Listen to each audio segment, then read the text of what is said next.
بسم اللہ الرحمن الرحیم۔ تمام تعریفیں اس اللہ کے لیے جو عالمین کا رب ہے۔ درود و سلام محمد و آل محمد علیہ السلام پر۔ کس شان سے اللہ نے اتارے ہیں محمد، ہر دور میں ہر شخص کے پیارے ہیں محمد۔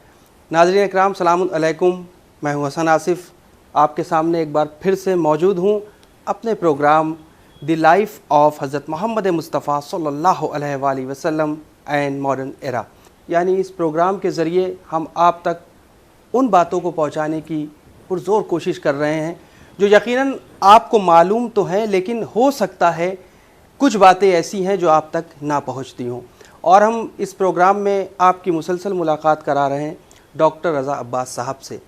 آپ علی گڑھ مسلم یونیورسٹی کی فیکلٹی آف تھیولوجی سے ہیں، اور ہم آپ کو یہ بھی بتا دیں کہ ابھی تک کے جو پچھلے 2 ایپیسوڈ ہیں اس میں جو آپ نے وضاحت پیش کی وہ یقیناً قابل غور بھی تھی اور قابل تعریف بھی تھی۔ آئیے سب سے پہلے استقبال کرتے ہیں ڈاکٹر صاحب کا۔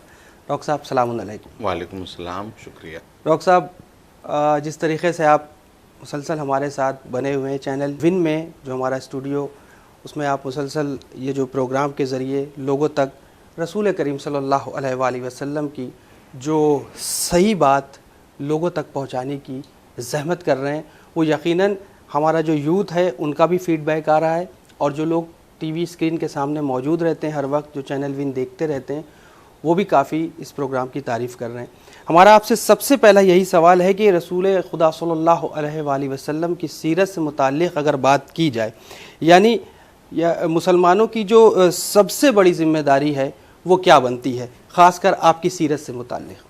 یہ سوال بھی بہت اہمیت کا حامل ہے کہ مسلمانوں کی سب سے بڑی ذمہ داری کیا بنتی ہے پیغمبر کے سیرت کے حوالے سے۔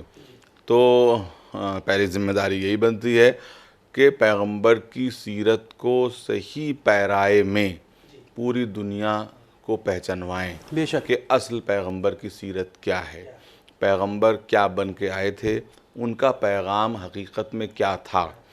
یہ اگر آپ نے اچھی طرح سے پہچنوا دیا تو مجھے نہیں لگتا کہ کوئی ایسا ریزن ہے کہ دنیا اس پیغام کو نہ مانے یا نہ سمجھے۔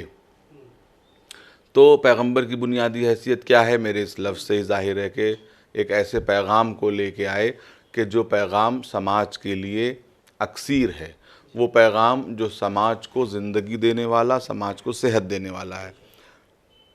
2-3 بنیادی باتوں کا وہ پیغام ہے۔ ایک تو یہ کہ تمام انسانوں اپنے رب کو پہچانو، اپنے خالق کو پہچانو۔ تمہارا ایک رب ہے، تمہارا ایک خالق ہے، جس کی طرف عقل بھی نشاندہی کرتی ہے، جس کی طرف روایات نشاندہی کرتی ہیں، جس کی طرف تاریخ نشاندہی کرتی ہے، جس کی طرف کائنات اشارہ کرتی ہے۔ پھر دوسرا جو انتہائی اہم پیغام تھا کہ جب وہ ایک ہے تو اس کے بنانے والے، اس کے پیدا ہونے والے، اس کے ذریعے پیدا ہونے والے انسان بھی ایک ہیں۔ تو unity of God and unity of mankind, سب برابر ہیں، ایک ہیں۔ یہ وہ پیغام تھا کہ جس نے جزیرہ نمائے عرب میں ایک انقلاب پیدا کر دیا، اس لیے کہ انسانی ہسٹری میں اس سے پہلے مساوات کا کوئی تصور، اس طرح کا کمپریہنسو تصور پیش کیا ہی نہیں گیا تھا کہ جہاں پر یہ بتایا جائے کہ سب برابر ہو۔ اس پیغام نے بجلی کا سا اثر کیا، اور یہی وہ پیغام تھا کہ دوسری قوموں نے بھی اس پیغام پہ لبیک کہا، کیونکہ اس سے پہلے صدیوں اور ہزاروں برس تک انسانوں کا استحصال کیا گیا یہ بتاتے ہوئے کہ تم یا تو جنم کے اعتبار سے نیچے ہو، یا کسی خاص جو ہے وہ طرز فکر کو ماننے کی وجہ سے نیچے ہو، یا اپنے جلد کے کلر کی وجہ سے نیچے ہو۔ تو یہ تمام چیزوں کا پہلے سے ہی جو ہے وہ ترویج دنیا میں تھی، ہے نا، ان حالات کی وجہ سے نیچے ہو کہ جس کے ذریعے سے تم کو غلام بنا لیا گیا ہے، اور اس میں یہ الیکٹریفائنگ جسے کہتے ہیں کہ پیغام تھا کہ سب برابر ہیں، سب برابر ہیں۔ تو یہ ان دونوں پیغاموں نے دنیا پر بجلی کی طرح اثر کیا، اور بہت سے لوگوں نے اس پیغام پہ لبیک کہا۔ دوسرا جو پیغمبر کا پیغام ہے وہ یہ ہے کہ عالم انسانیت کے لیے تم رحمت بن جاؤ، زحمت نہ بنو، رحمت بنو، زحمت نہ بنو، انسانیت سے محبت کرو۔ آج تو زحمتی کے باعث ہو گئے، انسانیت سے محبت۔ کسی نے آ کے پیغمبر سے پوچھا آپ کس ریلیجن کی، کس پیغام کو پریچ کرتے ہیں، کس ریلیجن کی تبلیغ کرتے ہیں؟ اب آپ بتائیے، کہ پیغمبر کیسے بتائیں، وہ اسلام کے یہ موٹی موٹی کتابوں میں بھی جو چیز جو ہے وہ سما نہ سکے اس کو پیغمبر فوراً کیسے بتا دیں ایک جاہل عرب کو، لیکن پیغمبر نے 2 جملوں میں بتا دیا۔ انہوں نے کہا کہ میں کیا پریچ کرتا ہوں، میں تم کو بتا دیتا ہوں، میں صرف یہ پریچ کرتا ہوں کہ تم اپنے خالق کو پہچان لو اور اس کے بندوں پر شفقت کرنا سیکھ جاؤ۔ اپنے خالق کو پہچان لو اور انسانیت پر رحم کرنا سیکھ جاؤ، محبت کرنا سیکھ جاؤ، یہی میرا پیغام ہے۔ آپ دیکھیں اسلام کا پیغام انہی 2 چیزوں میں سمایا ہوا ہے۔ تمام طرح کی معرفتیں اللہ کی معرفت میں شامل، تمام عقائد اللہ کی معرفت میں شامل ہیں، اور تمام جتنے عبادات اور ڈیوٹیز اور معاملات جن کو قانون کہتے ہیں وہ سب جو ہیں وہ اللہ کی مخلوق سے محبت کرنے میں ہے نا۔ یہ پورا شریعت جو ہے وہ کیا ہے؟ شریعت ہے کہ انسان اچھا انسان بن جائے۔ بے شک، بالکل صحیح، لیکن وجہ تو سب سے بڑی آج کل یہ ہو گئی ہے کہ بڑی حامی بھرتے ہیں آج کل لوگ رسول خدا صلی اللہ علیہ وسلم کو ماننے کی، سیرت النبی کے جلسے بھی بہت ہوتے ہیں، محفلیں بھی بڑی ہوتی ہیں، اور بڑی بڑی محفلوں میں بڑے بڑے شعراء، بڑے بڑے مطلب شاعر سے لے کے ایک عام انسان تک حامی بھرتا نظر آتا ہے، لیکن کوئی وہی والی بات آ جاتی ہے کہ رسول کو تو مانتے ہیں، رسول کی نہیں مانتے۔ تو مجھے افسوس ہے یہ بات کہنے میں کہ یہ جو جلسے ہوتے ہیں اور جلوس نکالے جاتے ہیں اور جو اتنے بڑے پروگرام ہوتے ہیں ان میں بلایا تو جاتا ہے سیرت محمد بیان کرنے کے لیے اور بیان کی جاتی ہے صورت محمد۔ تو اس میں کوئی شک نہیں کہ ہمیں بھی اس میں لطف آتا ہے کہ پیغمبر کی کملی کا ذکر کیا جائے، پیغمبر کے زلفوں کا ذکر کیا جائے، پیغمبر کی آنکھوں کا ذکر کیا جائے، پیغمبر کے لبوں کا ذکر کیا جائے، پیغمبر کے ریش مبارک کا ذکر کیا جائے۔ ہر چیز میں سمجھتا ہوں کہ پیغمبر کی ذات سے جو چیز منسلک ہو گئی وہ بابرکت ہو گئی، وہ اہم ہو گئی، تو پیغمبر کی سیرت بھی تو آپ بیان کریں، اور پیغمبر کی سیرت اس طور پہ بیان کریں جیسا بیان کرنے کا حق ہے۔ آپ یہ بتائیں کہ پیغمبر نے انسانیت کی محبت کے لیے کیا پیغامات دیے ہیں، انسان کو پیغمبر نے دنیا کو کیا دیا ہے، کیا نیا دیا ہے، یہ بتائیں دنیا کو کہ پیغمبر نے دنیا کو کیا دیا ہے۔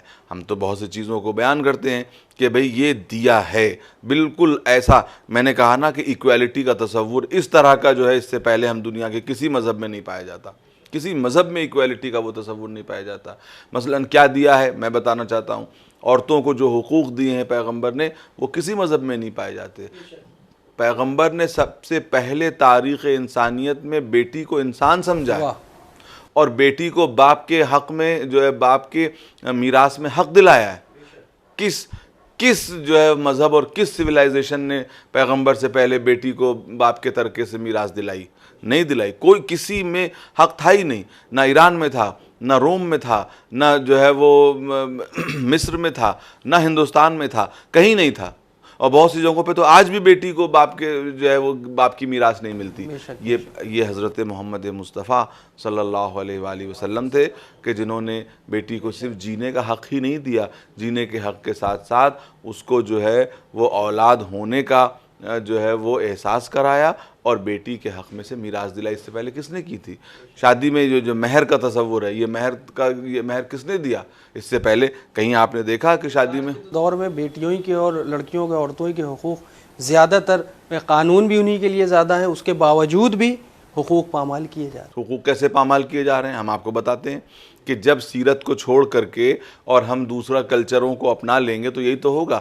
آپ دیکھیے ہم نے میراث کو تو چھوڑ دیا، جہیز کو اپنا لیا۔ ساری برائیاں یعنی عورت کے اوپر ایکسپلائٹیشن کی ساری برائیاں اس وجہ سے ہیں کہ ہم نے میراث دینا چھوڑ کر کے جہیز دینا شروع کر دیا۔ جہیز اور میراث میں کوئی کیا فرق ہے؟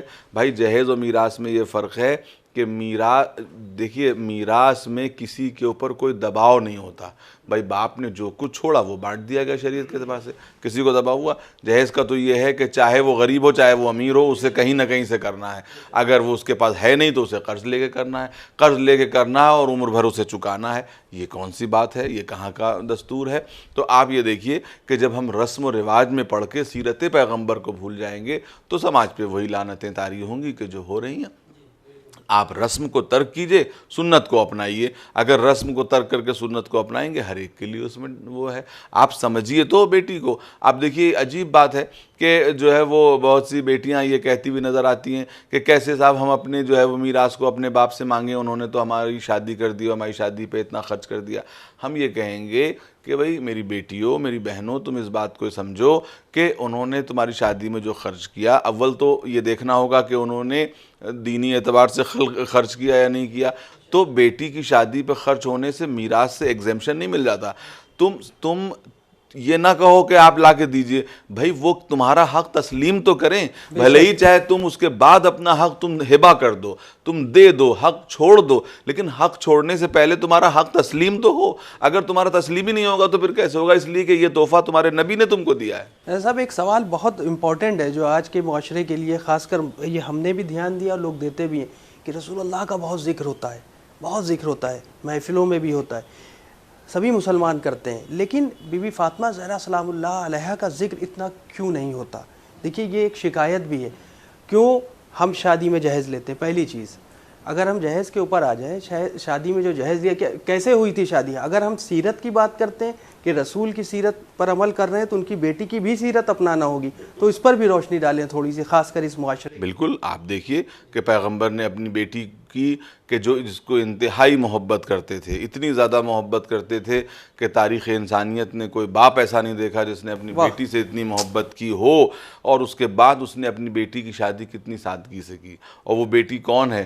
وہ جو سرکار دو عالم کی بیٹی ہے اور ملیکۃ العرب کی بیٹی ہے، جس کی ماں کی دولت کا اندازہ ہی نہیں لگایا جا سکتا کتنی دولت تھی. اور اس کے بعد دیکھیے کہ اس کی بیٹی کی شادی کتنی سادگی سے ہوئی ہے نا، کہ مٹی کے کچھ برتن، چمڑے کے کچھ یہی بتانا ہے بستر، ہے نا، تو کتنی سادگی سے. لیکن وہی نبی اپنی بیٹی کو، اسی نبی کی بیٹی ہے کہ جو اپنی میراث اور اپنے ترکے کا سوال کرتی ہے. یعنی بابا نے میری شادی کر دی ہے، لیکن میرا باپ، دیکھیے میرا باپ تھا، یعنی سرکار دو عالم تھا، رسول تھا، نبی تھا، اولو العزم پیغمبر تھا، تمام نبیوں کا سردار تھا، لیکن اس کے ساتھ ساتھ میرا باپ بھی تھا. اور اگر وہ میرا باپ تھا تو جیسے عام بیٹیوں کو ان کی جو میراث کا حق ملتا ہے، میرے باپ کی میراث جو ہے مجھے ملنی چاہیے.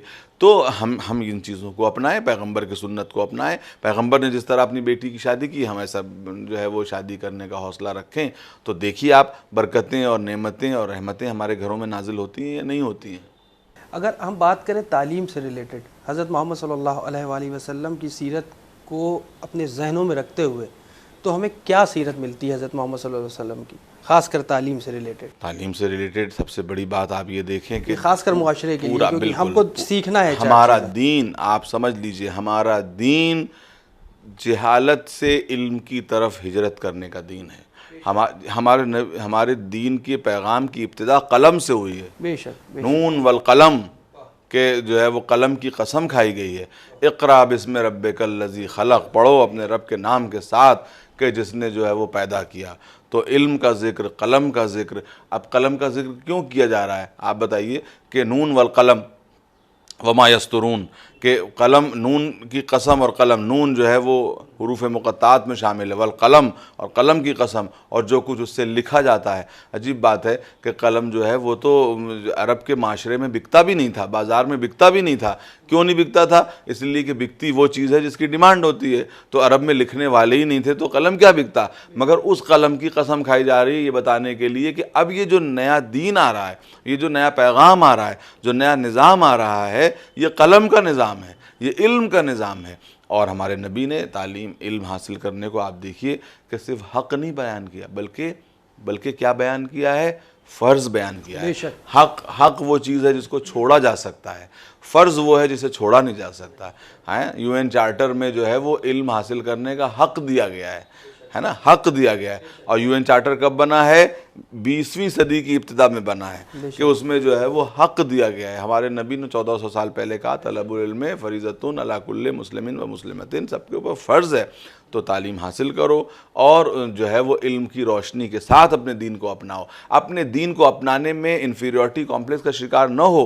تمہارے دین کی ہر شے، دیکھیے میں آپ کے پروگرام کے جو ہے حوالے سے اور اس کے وسیلے سے یہ بات بتا دینا چاہتا ہوں ایک بچے تک، جس کو دین کو میں نے جس طرح سمجھا ہے، کہ آپ کے دین کی ہر بات کھلی ہوئی ہے تحقیق کے لیے، سوال کے لیے، اور جو ہے وہ جستجو کے لیے. کوئی چیز آپ کے دین میں یہ نہیں کہی گئی کہ بنا سوچے سمجھے مان لو. کوئی شے نہیں کہی گئی. ہمارے نبی نے کسی شے کے لیے نہیں کہا کہ بغیر سوال کیے ہوئے مان لو. سوال کے لیے, تحقیق کے لیے, جستجو کے لیے, ریسرچ کے لیے ہر شے کھلی ہوئی ہے. وجود خدا سے لے کر کے اور اسلام کے ادنا سے ادنا قوانین تک ہر چیز پر آپ سوال کر سکتے ہیں, آپ جو ہیں وہ ریسرچ کر سکتے ہیں, آپ تحقیق کر سکتے ہیں, آپ جستجو کر سکتے ہیں, اور آپ کا دل چاہے تو اسے مانیے. جب آپ کا دل مطمئن ہو جائے تب آپ اسے مانیے.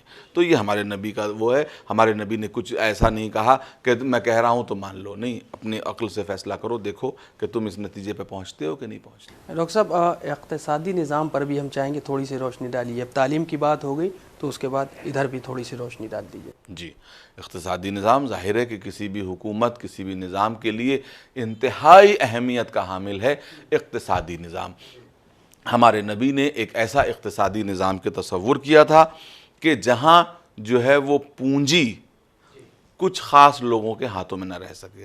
البتہ یہ چھوٹا سا انٹرویو ہے اور ہم اقتصادی نظام کو بہت پورے جو ہے وہ یعنی ایکسپلینیشن کے ساتھ تو ڈسکس نہیں کر سکتے, حالانکہ ہمارا دل چاہتا ہے اور انشاءاللہ کوئی موقع ہوگا تو ہم ڈسکس کریں گے. لیکن ان شارٹ ہم آپ کو بتا دیں کہ ہمارے نبی نے جو ہے وہ ایک ایسا اقتصادی نظام بنانا چاہا, ایک ایسا نظام بنانا چاہا کہ جہاں ہر انسان کو اس کی صلاحیتیں دکھانے کا موقع مل سکے. ایک ایسا بازار ہو کہ جو بازار جو ہے وہ بزنس مین کے لیے بھی سازگار ہو, عام انسان کے لیے بھی سازگار ہو.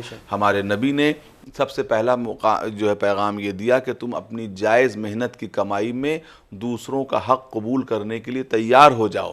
تم سمجھو کہ اس میں جو ہے وہ سائلین کا حق ہے, اس میں جو ہے وہ یتامہ اور مسکین کا حق ہے, سب چیزوں کا حق ہے.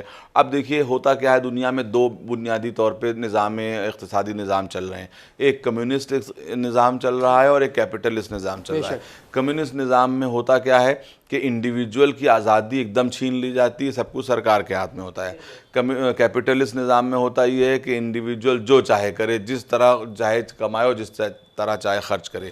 رسول اسلام نے کہا کہ نہ ہم اس طرح کی تمہیں جو ہے وہ تمہارے ہاتھ پیر باندھیں گے اور نہ اس طرح سے تمہارے ہاتھ پیر کھولیں گے, بلکہ کماؤ جتنا جی چاہے مگر جائز طریقوں سے, اور خرچ کرو جتنا جی چاہے مگر ہماری حدود کے اندر. اگر اسراف کرو گے تو پھر ہمارا جو ہاتھ ہے وہ تمہارے جو ہے وہ ہاتھ کے اوپر آ جائے گا. یعنی ہمارا ہاتھ کے معنی دین کا ہاتھ اور شریعت کا ہاتھ تمہارے ہاتھ پہ آ جائے گا کہ اسراف کرنا نہیں ہے. ہاں, اپنے معیار کے حساب سے زندگی بتاؤ لیکن اسراف نہ کرو, کیونکہ اسراف جو ہے وہ دوسروں کا حق ہے. جس وقت تم اسراف کر رہے ہو گویا دوسروں کا حق تم ضائع کر رہے ہو. تو ایک ایسا نظام جو ان درمیان میں ہو کہ تم بزنس کرو, بزنس سے زیادہ کماؤ, لیکن اس میں دوسروں کا حق قبول کرو, دوسروں کا حق جو ہے وہ جان لو. خمس ہے, زکوٰۃ ہے, عشر ہے, اور جتنی بھی جو بھی ریلیجس ٹیکسز ہیں تم اس کو ادا کرو تاکہ لوگوں کا بھی جو ہے وہ بھلا ہوتا رہے اور تمہارا بھی بھلا ہوتا رہے. ایک ایسا نظام اس میں جو ہے ربا کو حرام کیا پیغمبر نے. کیوں؟ کیونکہ ربا ہے پیسے سے پیسہ کمانا. تو اسلام نے کہا کہ پیسے سے پیسہ نہیں کمائیں گے بلکہ بزنس سے پیسہ کماؤ, محنت سے پیسہ کماؤ, صلاحیت سے پیسہ کماؤ. پیسے سے پیسہ کمانے کا جو جذبہ ہے وہ جمود لے آتا ہے, جمود لے آتا ہے کہ آپ جم جائیں. ہر انسان اگر یہ سوچ لے کہ ہم اپنی پونجی سے پیسہ کمائیں گے تو بتائیے سماج کا کیا حال ہوگا. ہر انسان یہ سوچے گا کہ بس ہم پونجی کے ذریعے پیسہ کمائیں گے, تو پھر محنت کے ذریعے کون کمائے گا. تو اس لیے محنت کے ذریعے سے تم کماؤ, تم پروفٹ کماؤ, انٹرسٹ نہ کماؤ, پروفٹ کماؤ. انٹرسٹ اور پروفٹ میں بنیادی فرق کیا ہے وہ میں 1 سیکنڈ میں سمجھا کر کے اور بات کو مکمل کروں. تو انٹرسٹ زیادہ ہے نا. جی, تو انٹرسٹ کیا ہے؟ انٹرسٹ یہ ہے کہ پیسے اور پیسے کے بیچ میں کوئی چیز نہ ہو کہ آپ نے مجھے 100 روپے قرض دیے اور کل آپ نے مجھ سے 110 روپے واپس لیے, یہ ہے انٹرسٹ. اور بزنس کیا ہے کہ آپ نے 100 روپے مجھ سے قرض لیے, یعنی 100 روپے کی آپ نے ایک چیز خریدی اور اس کو اپنی صلاحیت سے ایک کسٹمر پیدا کیا اور 110 روپے کی وہ چیز بیچ دی. تو دیکھیے نتیجہ ایک ہے لیکن وہ حرام ہے, یہ جائز ہے. کیوں؟ اس میں آپ نے اپنی صلاحیتوں کا استعمال کیا. ہاں, تو جہاں تک جو ہے وہ بینک کے انٹرسٹ کا سوال ہے تو اس سلسلے میں کہوں گا کہ یہ ایک اسپیسیفک معاملہ ہے کہ جس کو فقہا کی کتابوں میں اور فقہی کتابوں میں دیکھا جا سکتا ہے کہ کیوں علماء نے اور فقہا نے جو ہے وہ اس کو جائز کہا ہے. بے شک, بہت خوب ڈاکٹر صاحب, بہت اچھی آپ نے بات کہی. فی الحال ناظرین, یہ ہمارا جو ایپیسوڈ چل رہا ہے, ہم انشاءاللہ اگلے ایپیسوڈ میں پھر حاضر ہوں گے. یہ ہمارا 3را ایپیسوڈ ہے اور ڈاکٹر صاحب نے جو وضاحت پیش کی حقیقت میں وہ بہت ہی اچھی وضاحت ہے, اور جو چیزیں آج زندگی میں ضروری ہیں ہم سب کے لیے وہ آپ تک پہنچائی جا رہی ہیں۔ فی الحال یہ ہمارا تیسرا ایپیسوڈ تھا، انشاءاللہ پھر حاضر ہوتا ہوں ڈاکٹر صاحب کے ساتھ، تب تک کے لیے مجھے اور ڈاکٹر صاحب کو اجازت دیں، اور دعاؤں میں یاد رکھیں، دیکھتے رہیں چینل ون۔ خدا حافظ۔